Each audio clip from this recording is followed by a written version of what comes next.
Roberta Garibaldi, quali sono i dati più significativi che emergono dal report sul turismo enogastronomico? Quest'anno abbiamo indagato la percezione dei turisti dei principali mercati esteri. Abbiamo indagato quest'anno i turisti dei principali mercati esteri andando a capire qual è la percezione del nostro paese dal punto di vista turistico, in particolare riguardando l'enogastronomia.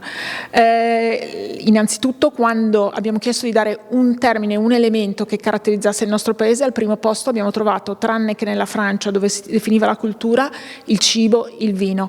La voglia di venire nel nostro paese a fare questo tipo di attività nei prossimi 3 anni è altissima in tutti i mercati, con una preponderanza in Austria, Svizzera e Germania, ma estremamente alto anche in Inghilterra, Stati Uniti e Francia.